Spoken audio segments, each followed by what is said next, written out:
Barbershop conversation, guys. Feel free to hit the subscribe button. So Kyrie Irving sounds off and says, let's see, I'm looking at the quote right now. He says, Kyrie Irving to Lavar Ball, you got to let go. You got to let Lonzo be Lonzo. And he said he had that same advice, same conversation he had with his dad. As I say, I'm learning on the job. My son is 2, soon to be 3. And I don't know the perfect scenario or the perfect solution.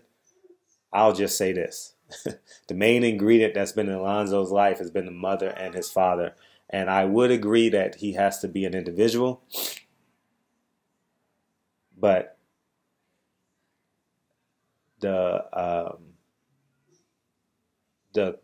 if it's not bothering Lonzo, until it starts to bother Lonzo, why should we care? As long you guys fully understand what I'm saying, if it works for Lonzo, and obviously it has, because let's be clear, whether it's Pete Maravich, is it Pete Maravich? Todd Marinovich father. Who else do you guys criticize? Roy Jones' father, Mosley's father, Sean Porter's father. They're the main ingredient. Without their push, we don't get to see these guys on TV.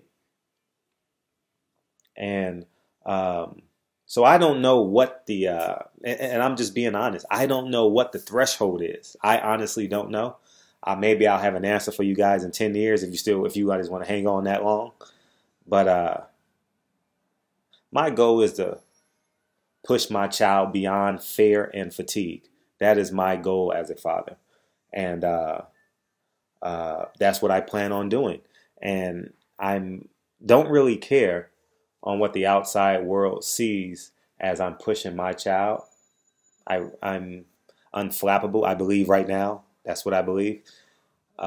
So I'll have an answer for you of what that threshold is. I don't know what that threshold is, but since Kyrie Irving is speaking from experience, he has some merit.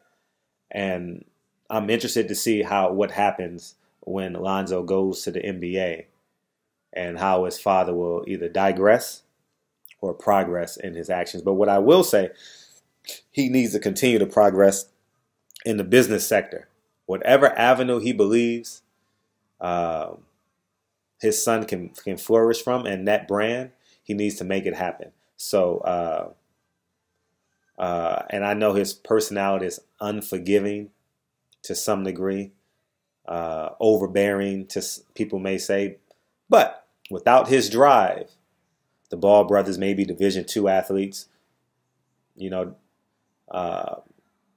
and if you want to get technical about it, without Lavar's sperm, without his DNA,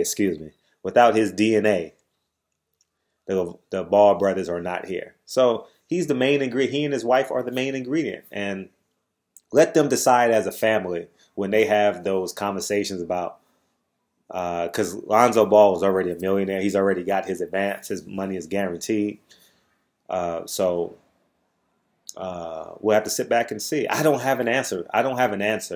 Again, on how far or how much or how little you should push your child in this position. I've never had a professional athlete as a child. I've had a handful as a mentor, from DeMar DeRozan to Brandon Jennings to Jonathan Gibson to Taj Gibson. All these guys looked up to me because I was the young professional when these guys were in high school and I was covering them. And the parents always reached out to me, and speak to my son, and we were taught consistently every week, just to give you guys a grasp of it. I remember DeMar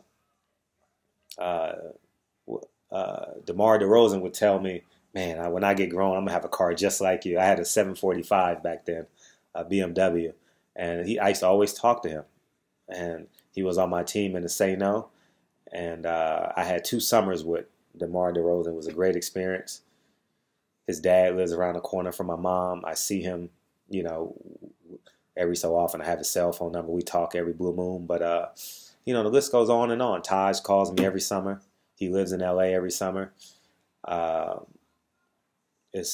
it's pretty cool. But as a parent, as a mentor, I have the experience. I know how to push and when to push because they go home.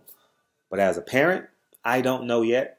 But I told you, I'm going to push my son beyond fear and fatigue. That is my goal as a parent. And I don't know what that looks like to you guys, but I have an idea of what that looks like to me. So anyways, man, barbershop conversations. Feel free to give me suggestions, input. I don't know. I don't have the true answer. So I'll talk to you guys soon. Peace.